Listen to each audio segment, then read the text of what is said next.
假的我也不知道。秋香姐，那个金牌是个祸根，你把它交给我，我把它毁了。如果这件事情传出去的话，会连累很多人，会砍头的。好啦，我说不知道，不知道，不知道，就是不知道嘛。不是，哎呀，行了行了，你快走吧，孤男寡女斗主意是多不合适啊！你听我说，你真的不给啊？你想干嘛？别怪我鲁莽了。干嘛呀，唐公子？喂，你干嘛呀？你干嘛呀？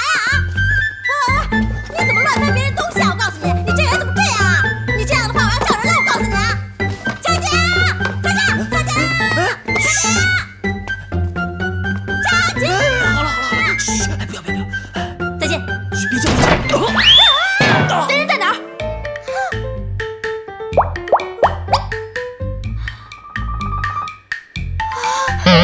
唐公子，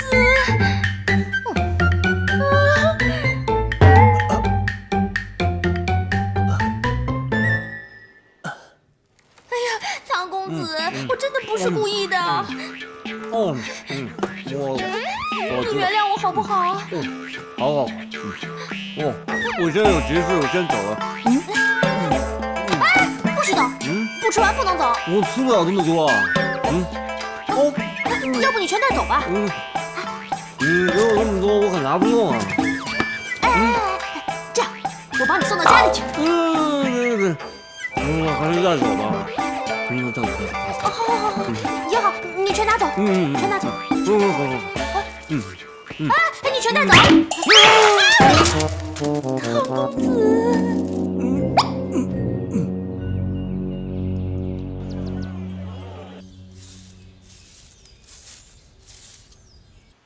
如果你只是装神弄鬼，到时候我们可以推得一干二净。但现在，你伪造了印信，伪造了金牌，一旦事发，你大祸临头了你。堂兄，你的意思是，一旦事发，祝兄就要被杀头了？不光我得杀头，还有你们仨，包括秋香姐、石榴姐。啊？看来啊，我祝某要是死的话，还是有人作伴的。不是这死你一个就够了，干嘛突然我们仨呀？还带上石榴姐？堂兄，这到底怎么回事啊？他假冒了钦差，而我们曾经帮他站脚助威，鼓噪舆论。而秋香姐呢，就误帮他收藏了包袱，还帮他窝藏了假金牌、假印信。而你的石榴姐就不幸知道了此事，到时候我们都脱不了干系，而且还有可能会株连九族啊！祝枝山啊！不是，你怎么出了这么个馊主意啊？哎，我这么做可不是为了我自己啊，我这么做为的是苏州百姓是吧？那你也不能出这要命的主意啊！你说现在百姓没救了，把所有人的性命都搭上了，这怎么回事嘛？这算是？喂，你可别忘了啊！当初是你们求爷爷告奶奶请我出山，让我出主意的，现在出事了，全都赖我。早知道不揽这个烂摊子了。烂摊子？哎。替老百姓排忧解难，这算是烂摊子吗？反正是一有事就找我，一出事也找我。哎呀，别吵了，赶紧商量商量怎么保住脑袋呀！还能怎么保？现在自首是死罪，不自首也是死罪。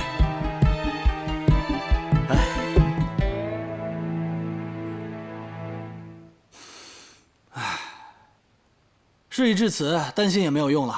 依我看，现在只有一个办法。继续装下去，我们还要继续演戏啊！不光要继续演戏，还要把这戏做大做足了。把这戏做大了，不怕有人怀疑咱们；把这戏做足了，不怕有人查咱们。但凡小弟性命还在，各位性命犹在，哎，还可以给苏州老百姓做点好事。你这叫什么办法呀？要是各位贤弟有什么好主意的话，小弟愿闻其详。怎么办啊？堂兄，现在只能走一步看一步了。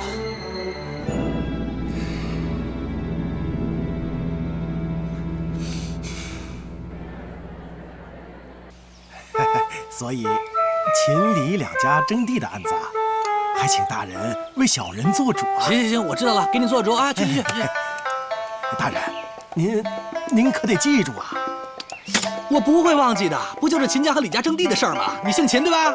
不，小人姓李，姓李。啊，记得，走。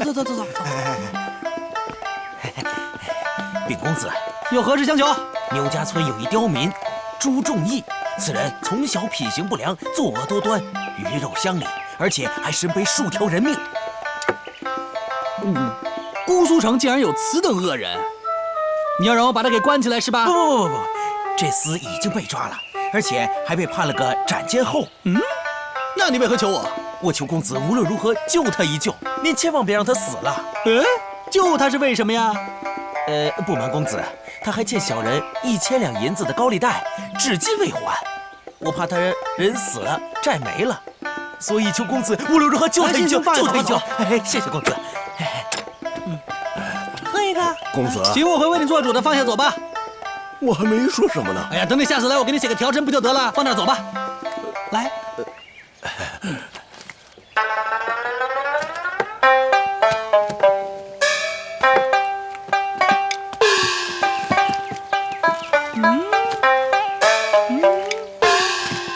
祝公子，何事相求啊？有要事。哟，三位贤弟，什么风把你们给吹来了？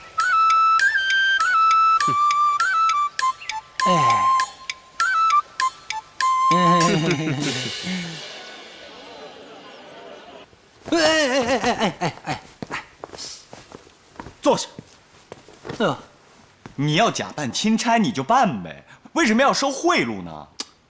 文贤弟，我这么做那也是无奈之举啊。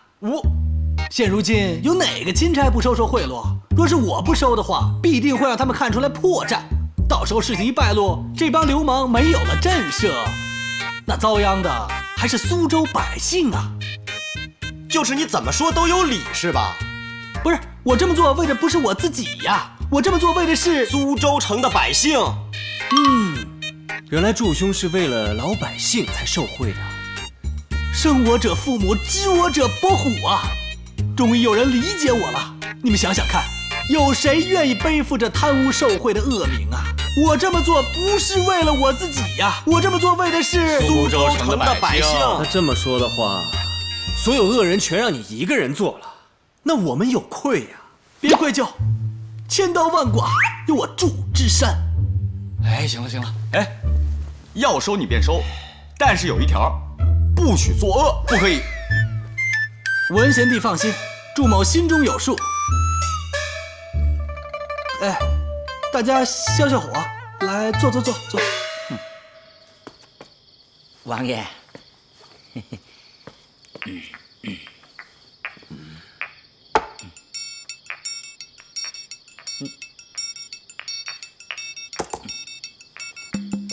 还有呢，这一天下来，就这么几文钱。属下该死，属下无能。罢了，不是你无能，是这种生意不能再做了。我觉得这事还可以继续做下去。只要祝枝山在，我们就不得安宁。最近祝枝山在干什么呢？祝枝山呐，他天天是招摇过市，花天酒地，还收贿赂，封官许愿，什么钱都敢拿，什么事都敢应啊！我早就说过，祝枝山这个钦差大臣是真的，你们就不信。叫钩子们，这几天就歇着吧。啊，王爷，那咱们不挣钱造炮啦？大炮嘛，不造也罢了。哎，王爷，那咱们买那么多封魔铜啊？这些封魔铜都拿去卖了，卖掉。王爷，照办。王爷，照办。是。王爷，那铜我干嘛？那铜钱你还一巴掌我打死你！去。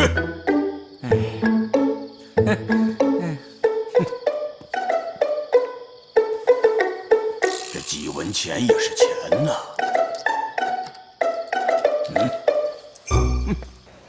看今天这个菜啊，好新鲜啊！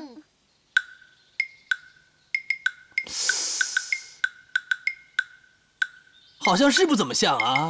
我跟你说，我今天一定要见到祝公子。那你等一下，我去通报一声。辉公子，今天一大早来了个外乡人，非说要见你，一直赖着不走。我说您啊，今天不方便见，让他进来吧。啊，是。我们公子有请。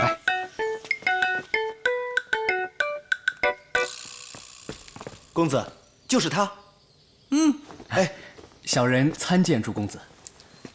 一点小小心意，不成敬礼。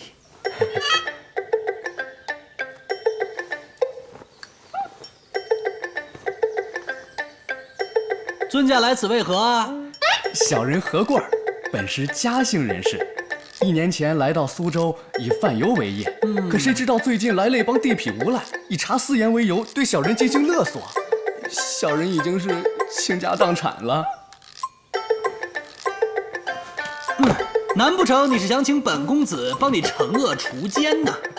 不，小人是想请您收我做一个小杂役。这是为何？只要您收了小人，我以后就再也不用受那帮无赖的窝囊气了。而且，只要跟着公子，不但可以为民除害，还可以光宗耀祖嘛。可是想要在我府上干活，得手脚麻利，头脑活络，对吃喝玩乐得懂一些。你懂多少啊？小人略懂1、2。好，欢迎加入祝福。谢谢祝公子。干活。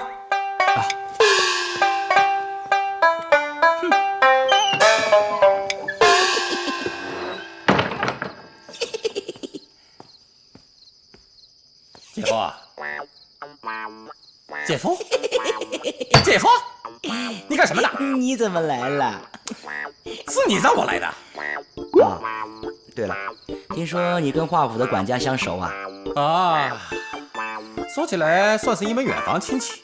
你们在干什么？王爷要卖掉府中的850斤封魔铜，你去华府问问华太师是否要买。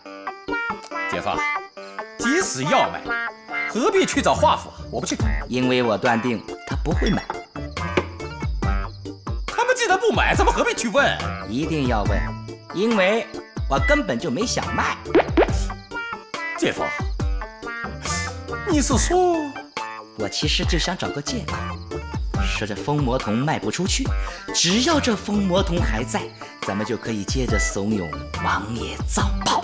只要王爷接着造炮，就有咱们的钱赚。我明白了，姐夫。有钱赚就好。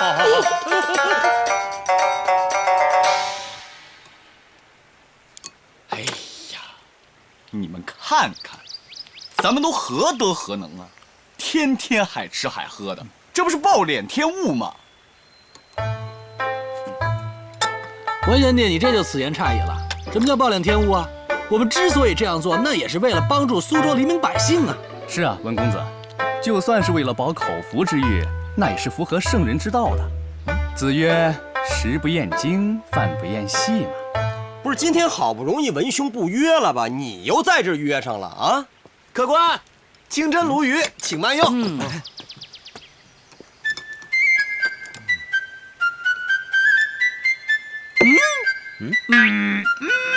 么了，祝兄？味道不对。既如此，那小人去把你的。尝尝吧，尝尝吧，怎么味道不对了啊？哎，不是还没尝呢就端走了？宇明啊，这鱼的味道我倒没尝出怪来，我就觉着你们家这新收的杂役呀，有点怪里怪气的。小小杂役能有什么不对的？哎，各位，小弟呢先去方便一下，去，等你啊。掌柜的，哎，来了。你就是这儿掌柜的啊？请问客官有何吩咐啊？你这个清蒸鲈鱼做的不对呀！啊，不当之处，还请贵客多多指教。掌柜的，你可听好了，这头一桩这里面的火腿太多，笋片太少，香菇又太碎，而且它不是用温水发的。其次，姜片和葱丝的刀工也不好。但最重要的，你这里它放的不是鸡呀！多谢客官指点，我马上给你再做一条。不必了，现在也不是吃鲈鱼的季节，你去换一条桂鱼来吧。哎，这就来。啊，你去吧，我就在这儿等着。好好好。你看啊，你们家一个小小的杂役，他竟然说话跟我平时差不多，有我的风范呀。对啊，他都能说出刚才什么什么细呀、什么快呀，这什么意思？我都不知道啊！你不知道啊？哎，正好我给你解释解释。你就别约了，你就别约了。不是都跟你们说过了吗？念过2天书，2天我看不止吧？怎么着也得3天吧？没准4天。哎呦，那感情说2位贤弟是怀疑我们家的杂役喽？哎，不瞒祝兄你说啊，其实啊，我也有点怀疑。5天？哎，去，唐贤弟，你的意思是？我刚在楼下听到他跟那个孙老板说话，把那个孙老板都说傻了。别看他一脸土气，他在吃喝上面竟然啊，比你还讲究。哇！哎呦，这有什么好奇怪的？兴许之前干过厨子呗。这厨。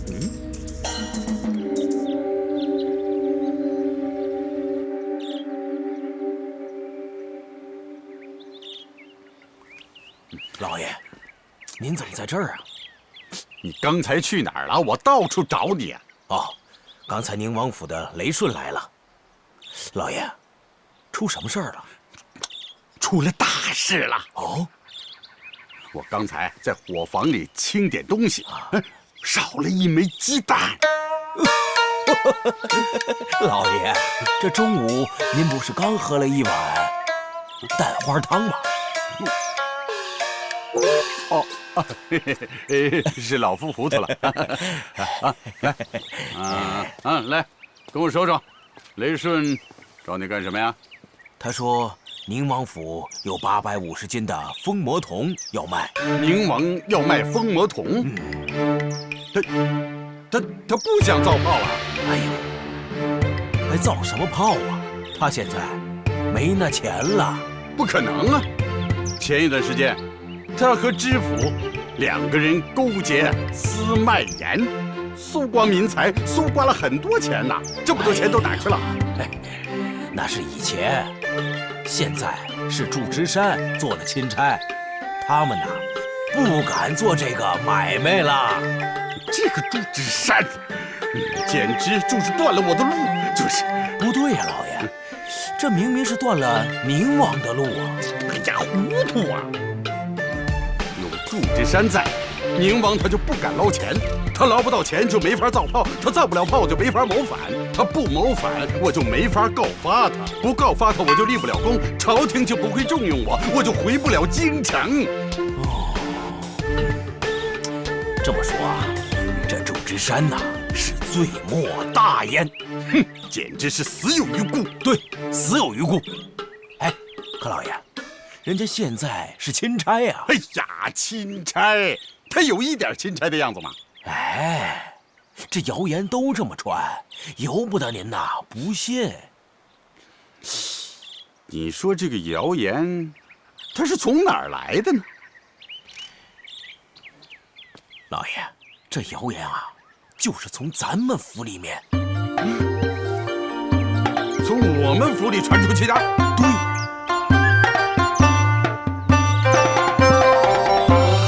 跟我来。哎。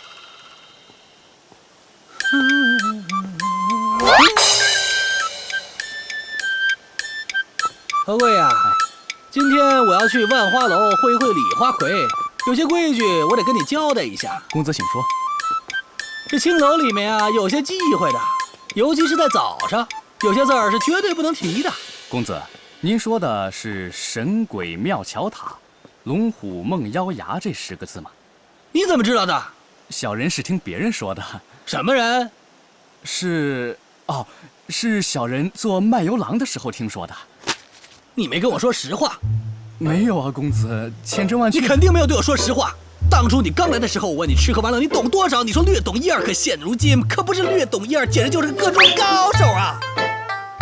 这个说，做卖油郎之前是干什么的？真没干过什么，就在家中种过地。你说话都是一套一套的，还念过四书五经，怎么可能是种地的呢？小人不才，跟乡里的秀才读过几天书。你还隐瞒？哼！还有什么事能瞒得过我祝某人？其实我早就知道你一定是……公子您说，在大户人家里面当过差。公子果然是目光犀利。没错，小人在犯游之前，确实在金百万金员外家当过几天差。倘若这些我都不知道的话，真是枉费我白活了这20年呐。那是，公子阅人无数，才识过人，所以小人才铁了心的要追随公子。不过有一点我就不明白了，在金员外家里面当小厮，不是挺好的吗？为什么要离开？公子你有所不知，这个金员外他……他怎么了？啊，他有点儿……抠门是吧？公子英明，小的在那边做工，半年不给开工钱都是常有的事儿，所以小的决心出来自力更生。但毕竟是从前的主子，不好背后议论是非。你倒是识大体的人呐。不过你就不怕在我这儿也挣不着钱吗？公子，小人自此一劫，自知不是什么经商的材料，以后只想本本分分、安安心心的跟着公子。这大白天的不必多礼了，赶紧起来吧，好好的跟着我点儿，到时候有你的甜头吃啊！谢谢公子，公子对小人的恩情有如再生父母，小人定当誓死相报。哎呀，别死不死的啦，大清早的多不吉利啊！赶紧跟我去万华楼。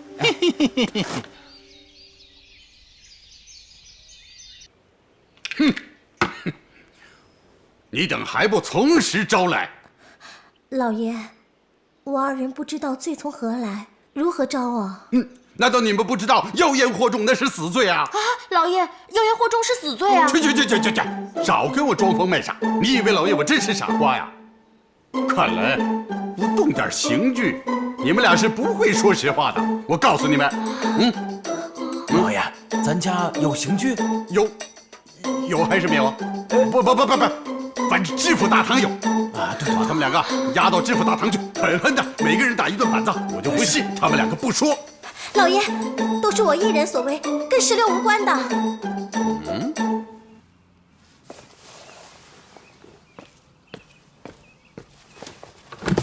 老爷，这就是那日祝公子给我的东西。老爷且慢。当日祝公子交给我的时候，说里面关于江山社稷、朝廷安危，这轻易不能让我打开。打开了，可是要杀头的。什么？是啊，老爷。他这样说的？老爷，这祝枝山平日里就是行为不端，有失检点，这里边恐怕都是些伤风败俗的东西，不看也罢。言之有理，肯定是些伤风败俗的东西。不行，老爷我就是要看一看，这里面到底有多伤风败俗。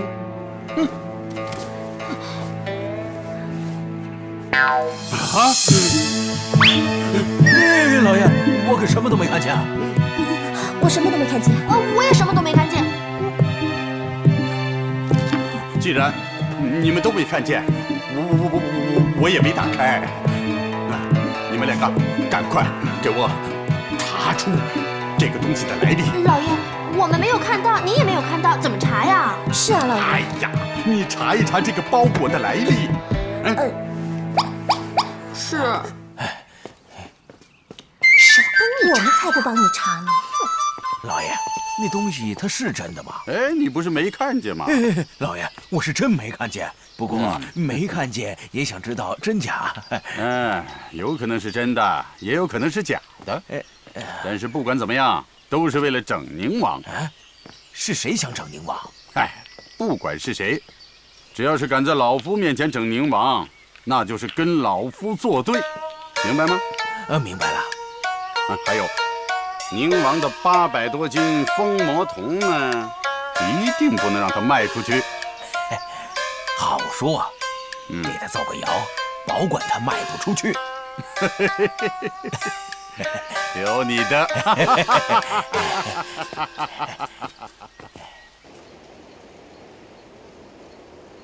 10几天都过去了，你连1斤也卖不出去。王爷，只因外面纷纷传言，说咱府上的疯魔童啊，在演练过程中累死过数十条人命，因此上面附着数十条冤魂，卖之不及呀。简直是胡说！就因为这些呀，他没人敢买。这800多斤的疯魔童，就砸在咱们手里了。王爷，与其砸在咱们手上，还不如接着造炮。造炮？哪里来的银两啊？让我假借私盐，这样的事儿我也干不了。假借私盐是干不了了，可咱们可以想别的办法呀。王爷，最近属下又想到一个赚钱的高招。什么高招？你不怕祝枝山从中作梗吗？哎呀，王爷呀，只要您按照我的高招办，别说祝枝山了，就是皇帝老子来了，也说不出半个不字。说来听听。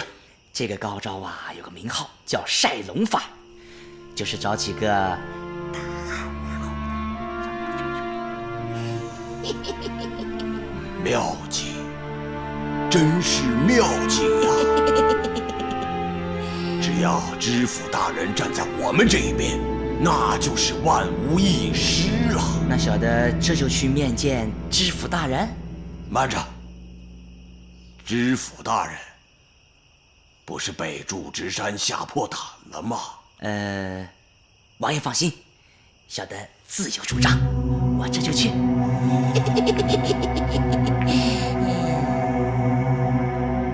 真的是妙计吗？此计甚妙啊！只怕那祝枝山从中作梗啊！哎呀，知府大人请放心，咱们宁王千岁呀，已经派人到京城打探清楚了。啊，祝枝山那个钦差根本就是假的。假的？啊！好一个祝枝山，他竟然假冒钦差！本官马上派人去捉拿。哎呦，知府大人，不可，千万不可呀！这为何啊？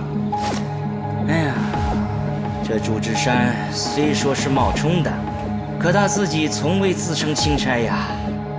你现在要去捉他，恐怕证据不足啊。师爷，您的意思是？等以后啊，抓住把柄再办他不迟。好，就依师爷您说的。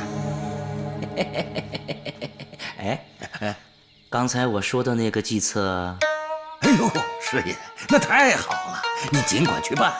出了什么事儿，本官给你撑腰。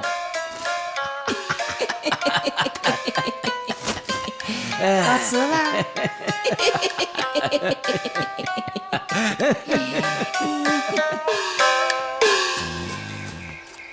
阿贵呀，都这般时分了，你还在瞌睡？一会儿来客人了，成何体统啊？对不起，老板，这客人一直没有来，所以这小的瞌睡就来了啊！对不起，老板。那行了，干活去。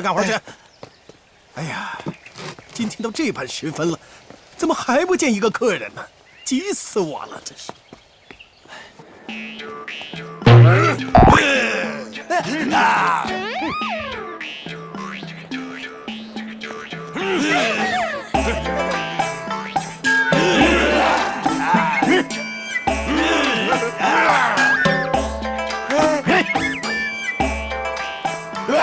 客官，你们干什么？你们站在这儿算怎么回事啊？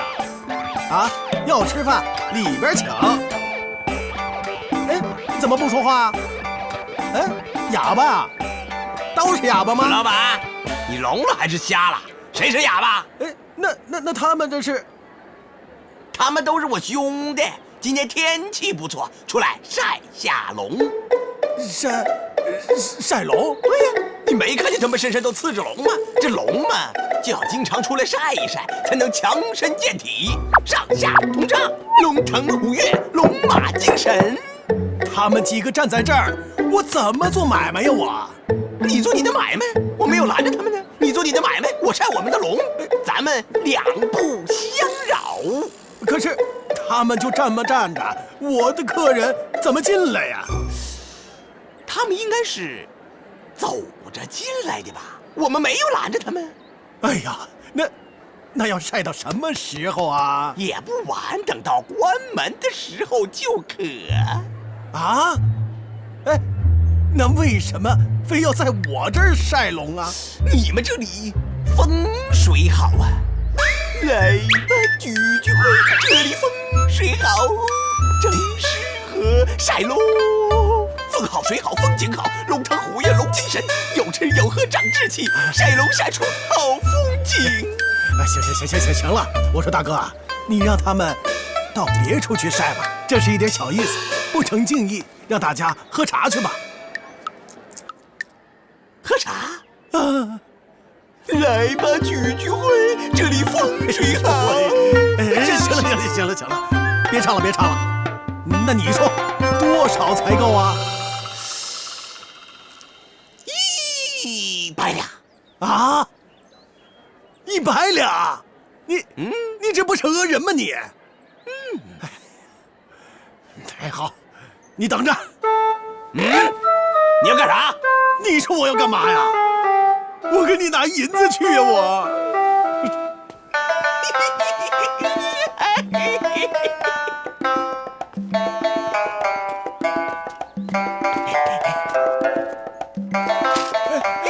兄弟们，欧啦！我们再到别处晒龙。哎，来看一看喽，晒龙啊，晒龙啊，晒龙，晒龙了，走。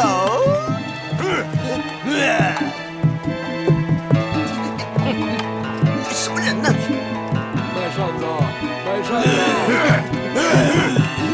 晒龙，哦耶，晒龙，站起来！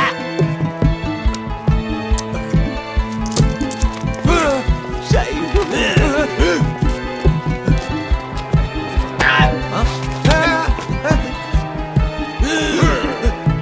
龙，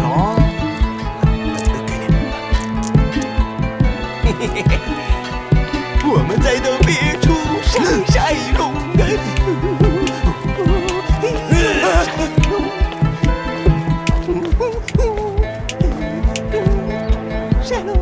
晒龙嘛！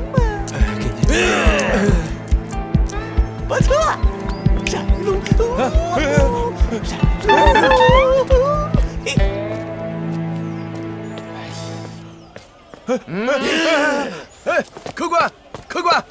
客官，里面请啊，里面请。哇！客官，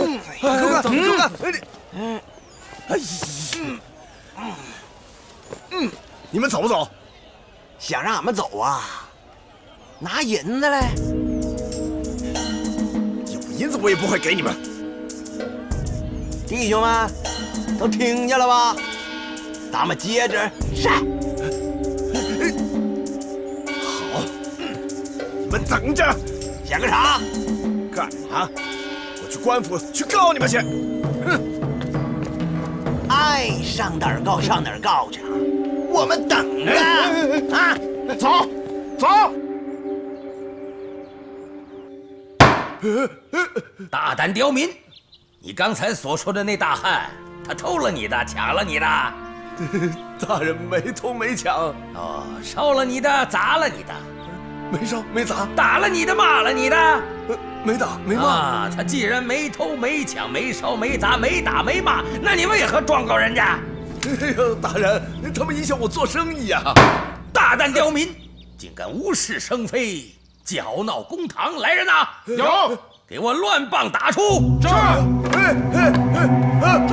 出去，快走！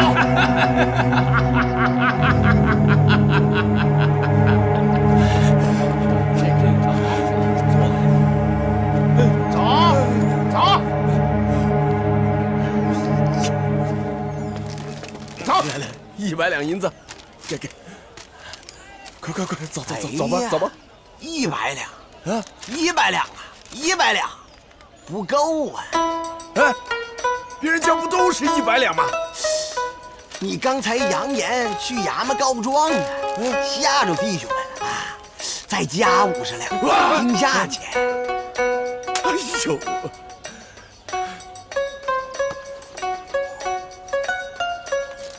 给50两。50两，得了，兄弟们，上别家晒去。哎呀！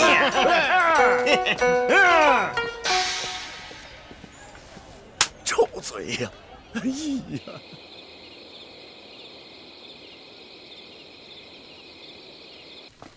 这2500两，那我就收下了。王爷，你好好说说，这是2800两啊！对呀，那300两是搭上给你们俩的。多谢王爷，多谢王爷。干嘛？什么意思？你不是说300两搭上给我们的吗？谁说的？什么时候说的？300两。你刚才说，这明明是2500两，那300两哪儿去了？是不是你在骗我？我什么骗你？你那说是2800两啊！再说，掐死你！还演戏？出去！这个月扣你的钱。哎呦，是也碰王爷，口水往下咽呢。走吧。300、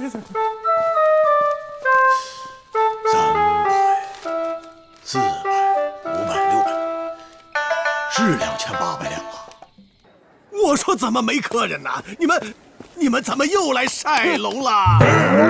这龙嘛，就要经常晒晒，要不然就没效果了嘛。啊，天天都要出来晒龙，你说你们烦不烦呐？晒龙嫌烦是吧？你包月不就成了吗？包月，一天100两，1个月3000两啊！不，一个月4000两啊！这么包月还贵呀？你就包月了还不给优惠呀？先交半年的吧。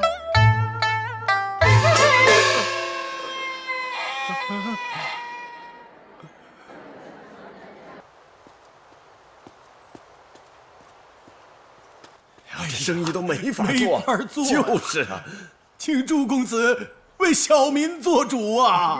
是啊，这些无赖现在弄得我们连买卖都做不成了。你说这件事就有点不好办了啊！人家不吵不闹，光在那儿站着又没犯法，就算是祝某去了，也奈何不了他们呀。就是啊，为今之计呀，不管他们如何作怪，不给他们钱便是了。哎呀，不行啊，不给钱，这买卖就做不成啊！对呀，有他们在门口晒龙，其他客人也不敢进呀。不是他们晒龙怎么了？明天我也画一条去，跟他们文的不行就得来武的。哎呀，那我们也不是他们的对手啊。他们能出此歪招，就是想让咱们有苦说不出。我们绝不能随了他们的心意啊！我们也要让他们有苦说不出。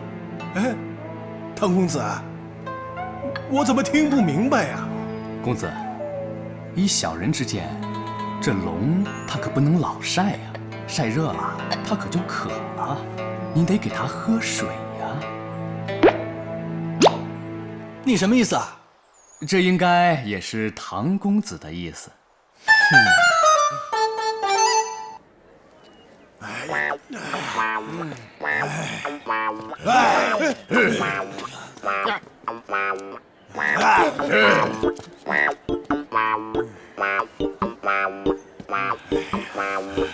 老大，今天这个孙老板有点奇怪啊。是啊，他既不吵闹，也不给钱，让我们晒在这儿，好没意思。没意思就没意思，他不给钱，咱就一直在这晒，让他一天也做不了生意。他做不了生意，对咱也没什么好处啊。你看，眼看这太阳就要下山了，我都觉得浑身有点凉了。要不，咱就收了吧？不行，都给我起来！给我起来！给我起来！没收到钱就收饼啊！以后谁还会给咱钱呢？啊？那不收，穿上衣裳总可以吧？是啊，不行，穿上衣裳还怎么晒龙啊？那让我喝口水休息一下总行吧？晒了半天我都渴了。什么他娘的渴不渴呀？啊！都给我精神着点儿啊！听见没有？说你呢。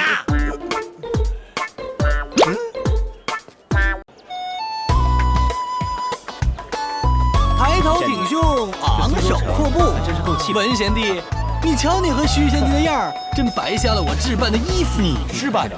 这怎么成了你置办的了？明明是我们花的钱。不是，这么多人看着呢，干嘛这么计较？是不是？我也是为了大家好。你想想看啊，这江南有多大呀？整个江南就咱们4个出名的，那得是多大的名头啊！你想想看，这么多百姓全都在那齐刷刷的看着我们，哎，这人都上哪儿去了？怎么全都不见了？什么情况啊？哎，就是啊，这人都去哪儿了？你看，他们都在那边。圣上大寿在即，为弘扬诗书立国、耕读传家之本，特向天下臣民征集绝妙寿联，以相赞盛世，同乐军民。拔得头筹者，赏金1万两。1万两！而且还赠予秋尾殿试资格。看来皇上啊，又有新的爱好了。走吧，走吧。哎，这皇上要征集寿联是吧？不是，你说他为什么不比武呢？这自古文无第一，武无第二，这比文的我肯定没戏呀。这拔得头筹的事儿，堂兄我估计非你莫属。哎，徐贤弟，这黄金1万两呢，我也花过；这电视场上我也去过。这福啊，享过一次也就知足了。硬要强求的话，未必是2回福，我怕是2茶醉。唐贤弟，此言差矣啊！这享福谁还嫌多啊？那我就在想呢，每天都可以金榜题名。哎，文贤弟，你也是这么想的是吧？哎，我不这么想。我是堂堂正正的读书人，要靠真才实学博功名。这种投机取巧的事儿，我没兴趣啊，没兴趣。说你胖，你还喘上了是不是？你还真是自命清高、死心眼儿啊！我怎么？我就不一样了，我就是俗气，我就是想应这皇榜。你们仨都不应是吧？我应，我来应。哎，祝兄，我劝你呢，别去应啊，就是万一你应不上，丢的不是你一个人的脸。我们是4大才子，我们3个人呢，也会跟着你一起受辱。对，哎，不是就是这个嘛，对不对？我又不注重这功名，我视这功名如粪土，但是金钱呢，可是实实在在的金钱呐。反正你们不应，我来应啊！等，堂兄不理他，我们走吧。读书人热衷于这样的事儿，见小见小。况且凭你的学识，你能应上吗？哎。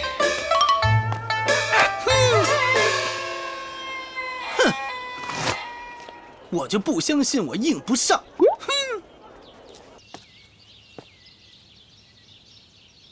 这肯定又是他娘家来人了。每次他娘家一来人，就好吃好喝的。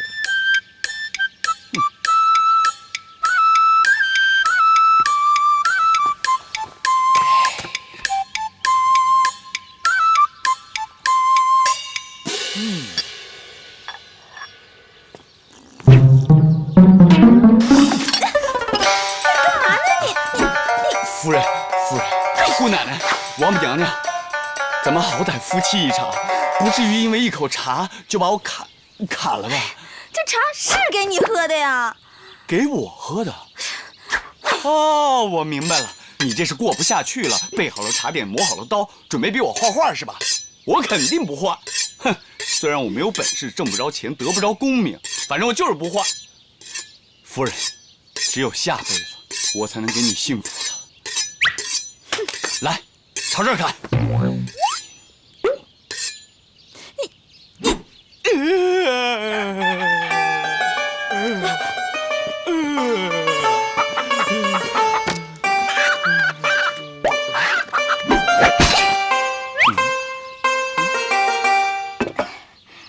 相公啊，这个吃鸡官当大官啊！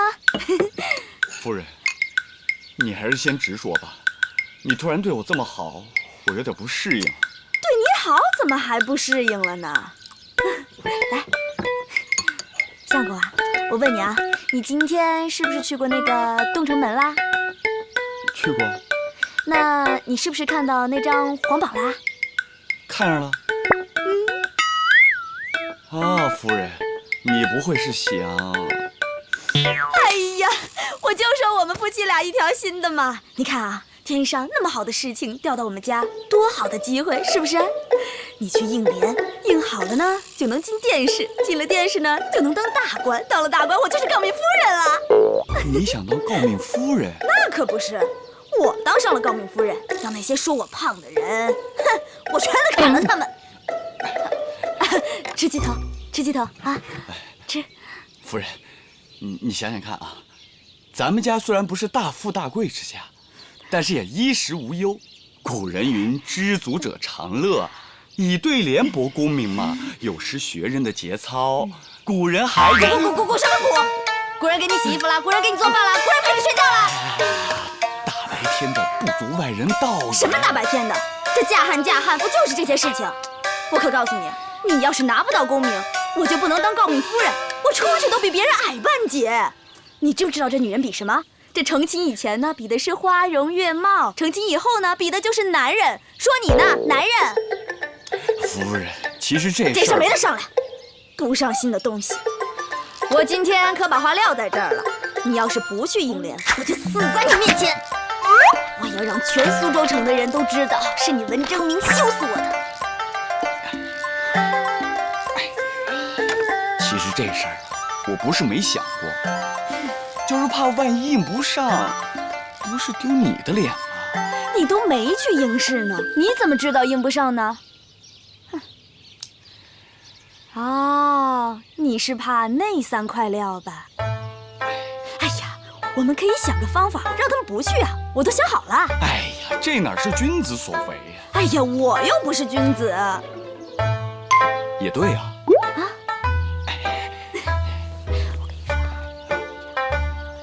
哥几个轻点，轻点，慢点，慢点，轻点，轻点，轻点，轻点啊！人家祝公子啊，身子弱，经不起。哎呀，还是老妈子你对我好啊！跟您商量个事儿，今儿个别往马路中间扔了，全都是石头，硌得慌。你是我熟客嘛，这个面子我一定给你。哎，多谢多谢。往上扔！扔高点儿！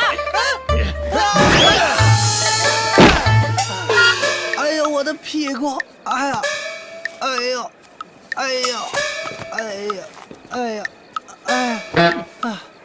你今年第28次赊我的账，28次了，有你这样的人吗？没钱敢上这青楼？呸！你当我这是茶水摊儿啊？下次你再不带银子，我照扔不误。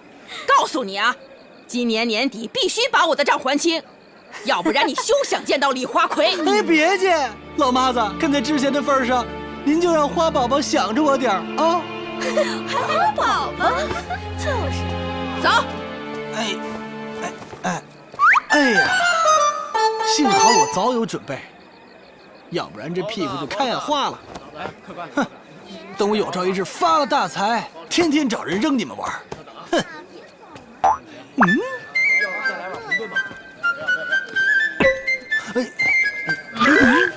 公子啊，今年咱们买的书全是对联，一本全谱也没买。这事儿能声张吗？哎，你不练武了？你懂什么呀？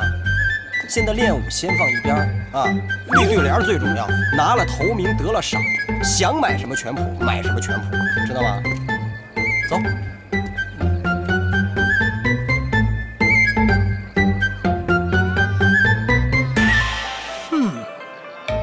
面上说什么不硬绑，背地里面偷着学。哼，我得盯紧点儿。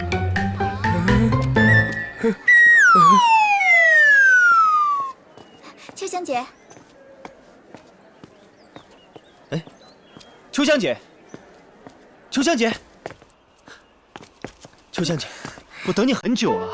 等我很久，为什么？似芙蓉，妾素秋，就像梦一般的。什么像梦一般啊？秋香不懂。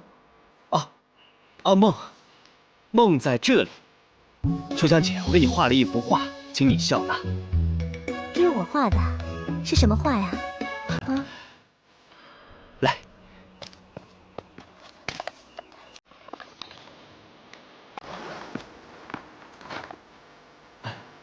秋香姐，这田园栖居图是我专门画给你的。哇，这里面呢有青山，有良田，有茅屋，还有耕地，这还有一小片桃花源，都是世上最美好的东西。还有最重要的是，这里面有2个人，一个男的，一个女的，他们在一起呢，过着平平安安、幸福快乐的日子，就像人间仙境。这画真美，画里的生活更美，真的很美，美不胜收，美轮美奂，美若天仙。唐公子，要是这生活能像画里那么美，该多好啊！秋香姐，其实呢，事在人为。如果你觉得这画里面的日子美，如果能把自己的日子过得像这画里面一样，那该多好啊！画就是画，生活就是生活。可是人总得有梦想啊！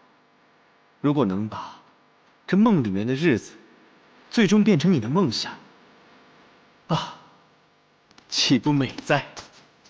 其实也没那么的好。你怎么这么说呢？唐公子，秋香从小过的是苦日子，深知下雨天茅屋会漏，灶台的火不好生。这画虽然画出了果实，却画不出结果时的艰辛。虽然一片田园风光，男耕女织，举案齐眉，但实际上，生活中，他们不过是一对贫贱夫妻。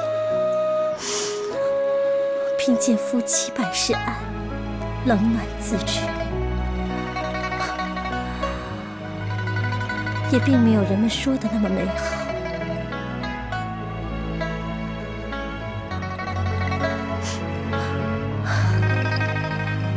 公子，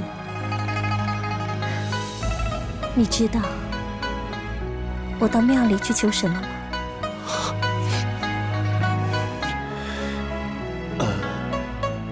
莫不是？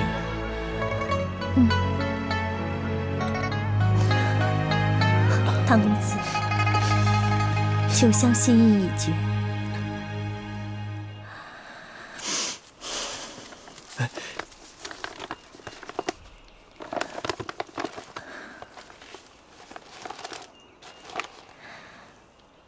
这画我收下了。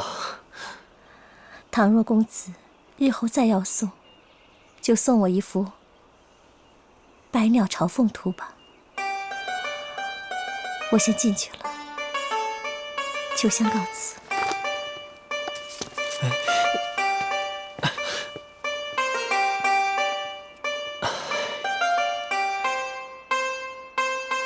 圣上为弘扬诗书立国、耕读传家之本，特向天下臣民征集绝妙寿联，以相赞盛世，同乐君民。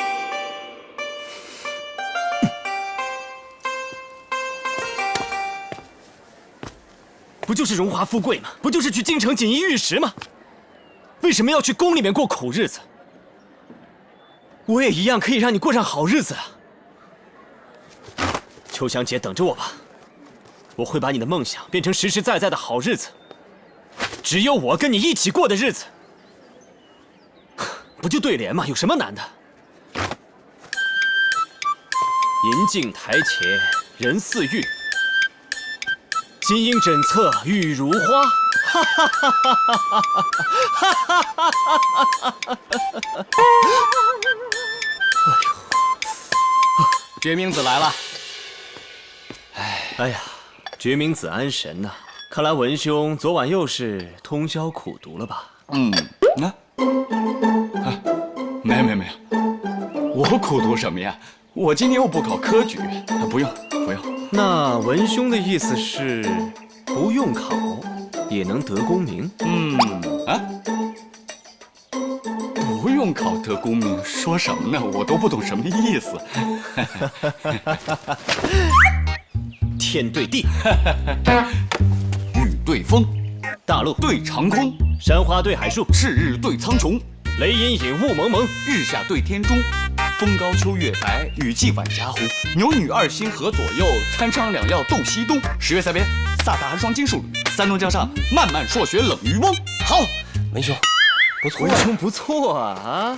文兄，来，喝点决明子啊，吃点核桃仁，补脑，养神，压惊。刚才对的不错啊。我真没练过，我家那老丈人他喜欢对对子，我就跟他对了一对，真的。文贤弟，这哥几个都知道你是最不会说谎的，练了，就说练了呗。没有，真没有。这对子博功名，在别人眼里边不是正道，可依我看，这些人那是假清高，真迂腐。你想想啊，这文贤弟要是真的应了皇榜，那可是直接殿试啊！到时候名列三甲，直取进士，光耀门楣不说，这功名利禄那是接踵而来呀。祝兄说的中肯。再说了，文贤弟要是真的做了官，到时候那些人可不会四处造谣，说文征明的进士是靠对子对来的，名不副实，投机取巧，有辱斯文，数典忘祖，这子孙是要受到报应的，绝对不会。你说是不是啊，文贤弟？憋坏了吧？祝兄既然这么说，那这皇榜我肯定不能去应了。再怎么说，我文某也是诗书世家，对不对？做事光明磊落，要考就正大光明的考，我们绝对不走歪门邪道。文贤弟果然高风亮节，小弟佩服。小二，再来一份烤脑花给文公子，这让我来结，给他好好补一补。哎呀，客气。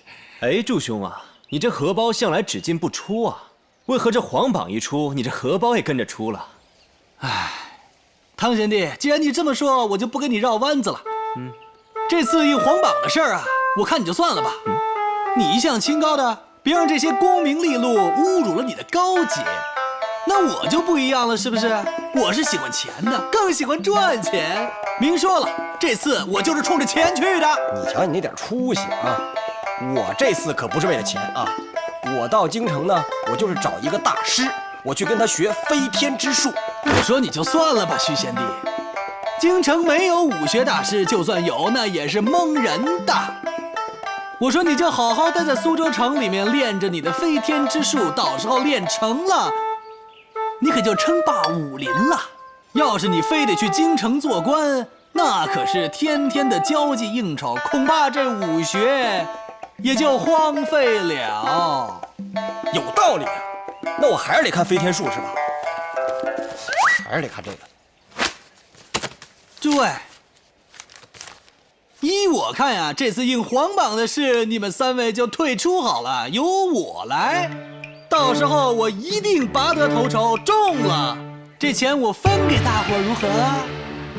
哎，平时一直都是你花我们仨的钱，什么时候你有钱能分给我们呀？怕是要等到山无棱，天地合吧？这次不会，这次绝无戏言。若是不信的话，立下字据写明了。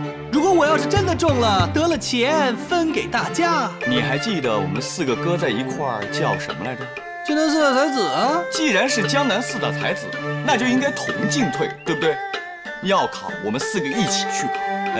要是不考呢，一个都别去。说得好，既然咱们4个是一体的，到时候咱们4个在一块儿争名夺利的，让人看了岂不是抓着笑柄？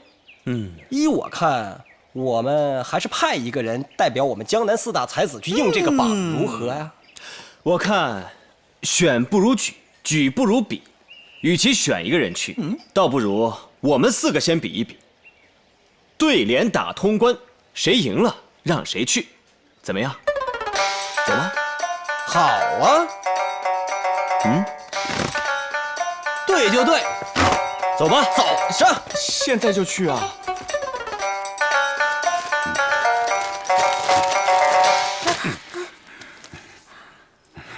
茶，我口渴。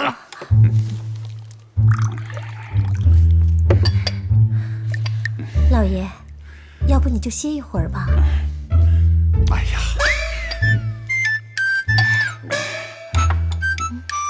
咱们老爷都对了一整天了，怎么还没对出来呢？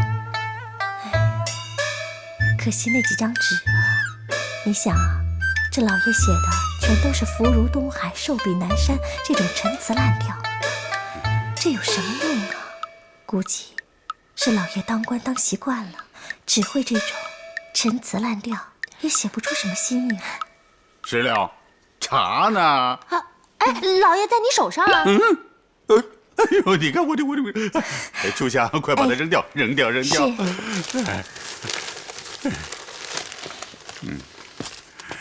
哎呀，老爷，您汗都出来了，写个对联有那么难吗？哎呦，这怎么叫难呢？这叫难上加难呐！我跟你说啊，又要应景，还得有情感呐，还得对仗工整，还得有创新。老爷，我要不是为了取悦圣上重返京城，我这把老骨头何必放在这区区几行字上呢？老爷，要我说啊，您费那个劲儿干什么呀？哎，您写不出，有人会写呀。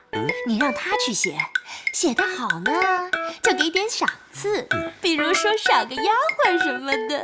对联你得，丫鬟他得，不就两全其美了吗？哪儿有这样的人呐？您忘了那个唐伯虎啊？唐伯虎？哦，这个人倒是有几分才气。哎呀，比老爷我年轻的时候还差那么一点儿，不过还算可以，还可以。可是谁去请他呀？老爷，我和他有些交情，我去请。石榴，你不对吧？我经常看见唐伯虎在家门口等的是秋香啊。老爷，这话我就不爱听了啊！哎，这两情相悦、谈情说爱的人到底怎么回事？只有当事人自己心里知道。您听到的都是谣言，谣言。我跟唐公子两个人呢，是两情相悦，他心中有我，我心中有他。那你去准备准备。好的，老爷。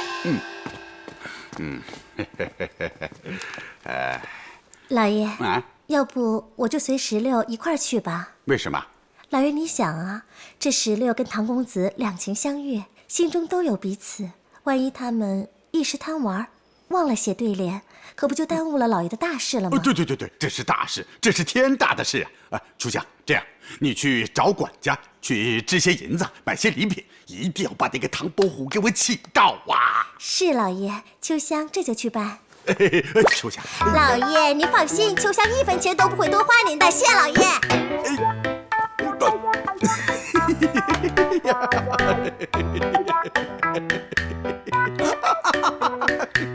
宁王，你完蛋了！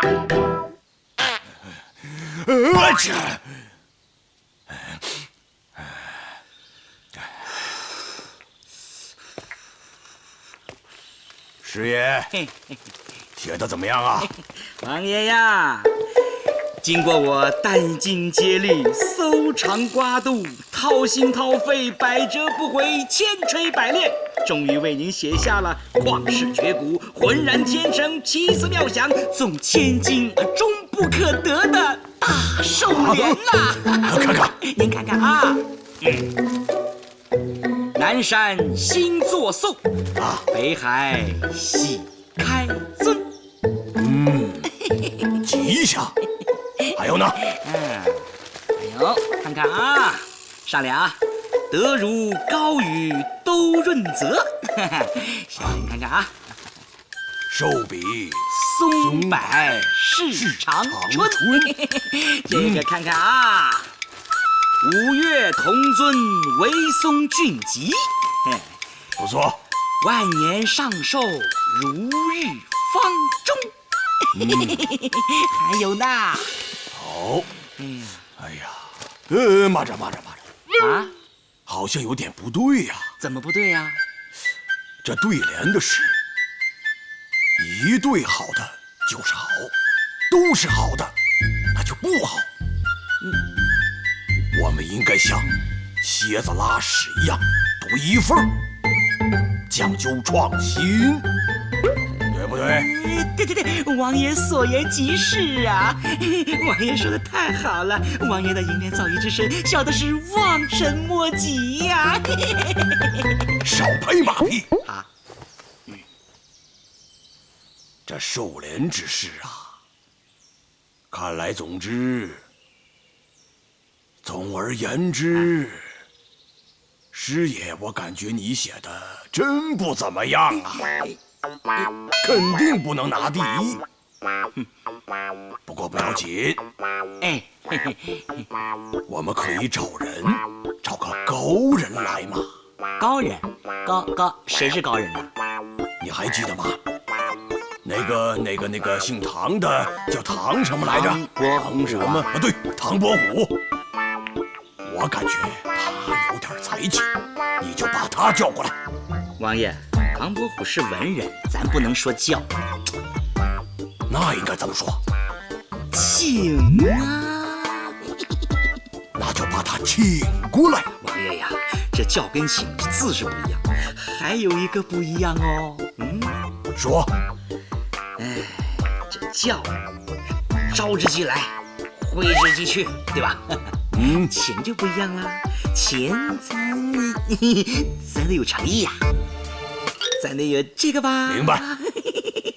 我们就把他请过来，再送些礼，花点钱，对吧？对了，王爷，我这就去账房。慢着，钱你先垫上，请不到他过来的话，你小心挨板子。王爷老让我垫钱，王爷。去呀，去呀！我这张臭嘴呀！把他请过来。秋香姐，等等我！哎呀，你这不是自找苦吃吗？给这样的人送礼，讲究的是风雅别致，你却给人把卤味铺子搬来了。哎呀，文人怎么了？文人也要吃饭嘛。他吃了就会高兴，高兴就会写对联，老爷得了头名就会把我赏给唐公子。到时候你们一起开个卤肉店，是不是叫唐食记啊？啊，唐食记！哎呀，秋香姐，你这主意好。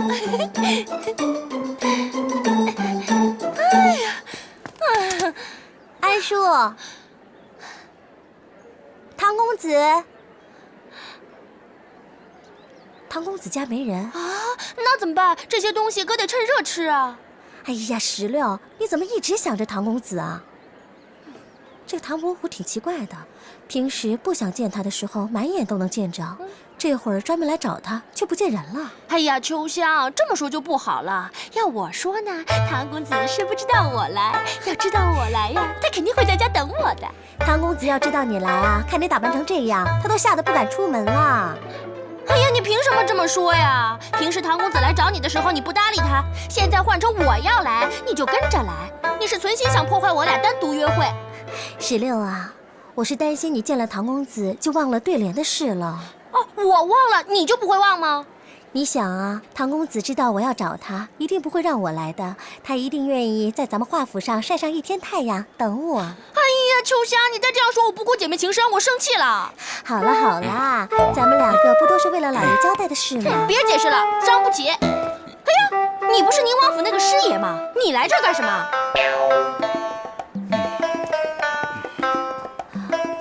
坏了，怕是宁王府的师爷和咱们抢人来了，别让他赶在咱们前面，快点走。相公，你多吃点啊。来，你也多吃点。小二，来，待会那两个姑娘来呀，要找唐伯虎，你就这么说。明白了吗？不过，哎呀，来，你尝尝这个。那啊，记住了。爷明白。凤母在哪呢？哎，那边。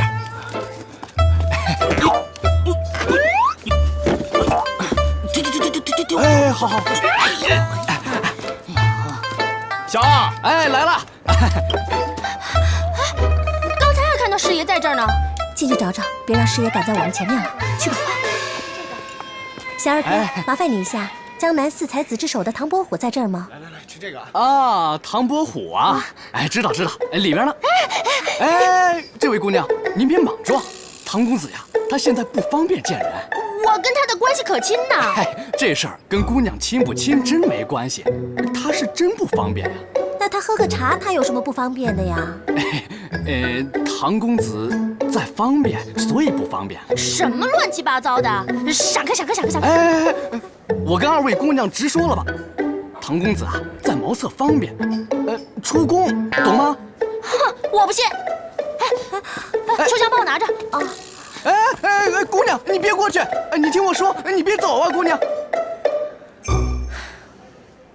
啊，你干什么你？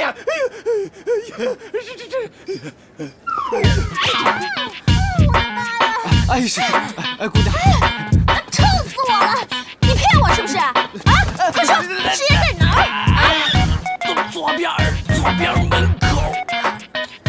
左边走。骗我吗？没骗。石榴，走。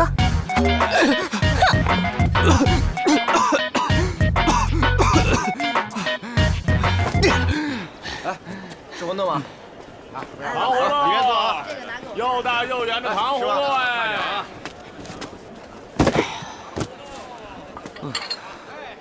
哎呀，好你个师爷啊！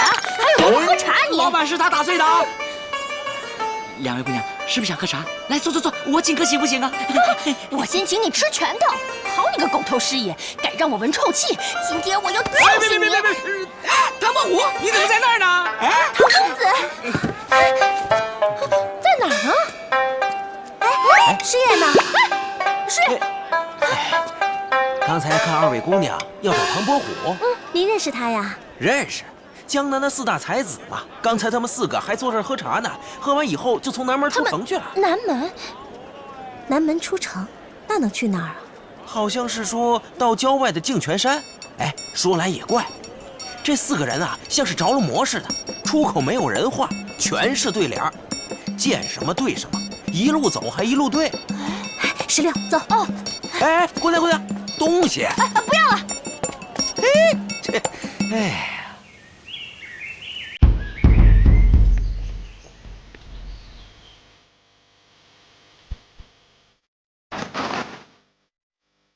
哎呀，诸位，既然咱们出了城，便脱去了尘世的浮华，理应寄情于这山水之间啊。文某不才，就先以这净泉山上的清泉出个上联。净泉山上山泉净。我对下联了，有了。枯藤岩边岩藤枯。哎，不好。怎么个不好？我这合辙押韵，严丝合缝的。唐贤弟，你给评评。祝兄这个下联，勉强只能说好，但绝对不能称之为妙。哎，堂兄，这好在何处？妙又有什么说法呀？文兄这上联其实是个回文联，回文联的意思是从联头到联尾，从联尾到联头，不管是顺着来读还是倒过来读，意思都是一样，而且颇具趣味。文兄的这个净泉山上山泉净，而祝兄对的这个枯藤岩边岩藤枯，在回文联的语法是没错的。哎，你看吧，我就说咱们这几个人当中啊，我最佩服的就是唐贤弟。哎，还没说完呢。但是，祝兄这个下联虽然文法没错，但绝对不能称之为妙。不是这，虽然说要符合文法词性，但更重要的是上下联要交相辉映，产生出独特的韵味。那前者有山有泉，后者有岩有藤，对的实在是太相似太像了。略显匠气，不灵动，不飞扬。说得太好了，来。不是，哎，我这刚刚对完，你就给我来了个回马枪，你这个，哦，我相似是吧？行，你飞扬一个，灵动一个，谦虚点，朱兄。让我略一沉吟。哎，即来即对，对不出来你就输了。哎，刚才咱可没说有这规矩啊。刚刚也没说没这规矩，是不是啊？对不出来就算输，输了那我就是硬黄榜。哎，你要这么说的话，那加规矩我也加一条，你光对不行，你要一边练着拳一边对，这才算你赢。徐真卿，你这不是耍无赖吗？不是，我朱志山，我告诉你可别惹我啊！我文的不一定行，但我武的，哎，你得小心点啊。就你那三脚猫功夫根本就没使出来过。哎，我告诉你，朱志山，我可发功了，你信不信？说两句。你发呀！我这一发功，我可收不回来啊！过来发一个，我看看，发一个，我看看。净泉山上山前镜，清水塘里塘水清。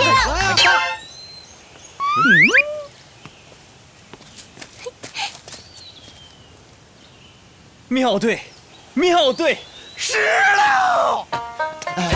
没出息。唐公子。净泉山清水塘，不光合辙押韵，而且山清水秀融为一体，毕竟悠人。想不到16姐你也会这个，妙对，妙对。你们刚才不是说吗？什么净泉山上那个什么山泉镜吗？哎，这不是大实话吗？大实话接大实话，那就清水塘里塘水清啦。这大实话也能对联呐。哎，16姐好文采，16姐好文采啊！既然秋香姐和16姐都在，要不给我们当裁判吧？正所谓当局者迷，旁观者清。让他们当裁判，我们继续比下去怎么样？等，刚才胜负已经分出来了，我赢了，我去硬黄榜。哎，你赢什么了？谁说你赢了？想钱想疯了吧你？对呀，财迷。我怎么财迷了？就你那文采，还想进黄榜啊？干嘛？怎么了？好啊你们！行，笑话我是吧？听好了，我今天一定让你们说的心服口服。开口便笑，笑古笑今，凡事付之一笑，哈哈哈。好联儿，怕了吧？怎么样？大度能容，容天容地，于己何所不容？哈哈哈！你们合起伙来欺负我是不是？我今天不比出来个胜负，谁都不许走。听好了，来吧。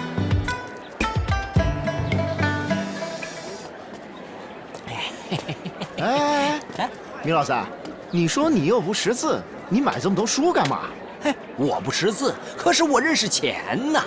哎，你看看现在这卖对联的书啊，卖的这么好。哎，我得多囤点，到时候一转手保准翻番。哦，亏你这么一说，我看来还得再去买一些。哎，你这个书啊，凭谁世上逐名利？读我诗中慕圣贤。哎，这个是代写书信的黄二，他会对对的。算了，我写一个啊，对，写个对联。安静！诸位啊，你们找我做什么？我很清楚。这硬黄榜对寿联的事，已然是把苏州城的人心给搅乱了。可请诸位听黄某一句劝。快，记！天下那么大，对对子又不是什么难事，想要高中第一，谈何容易？有道是菜根浓淡宜慢嚼，人生苦乐需细品。哎，与其执迷于那些不着边际没影的事儿，还不如珍惜眼下的苦乐，好好过原本平静的生活。哎。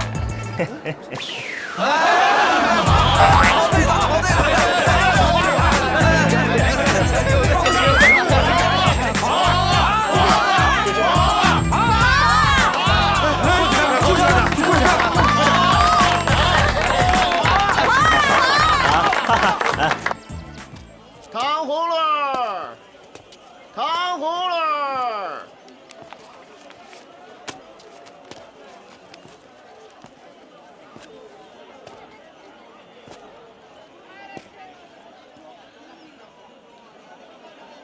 哎，有没有见过宁王府的那个师爷呀？看见也当没看见。你怎么说话的你？宁王府的人个个刁钻，咱惹不起。算了。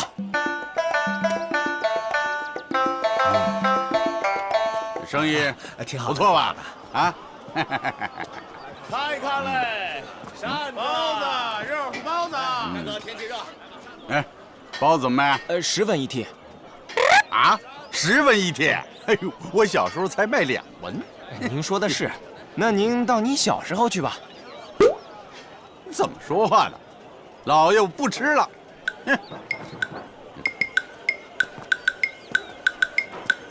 哎，小二，来壶茶。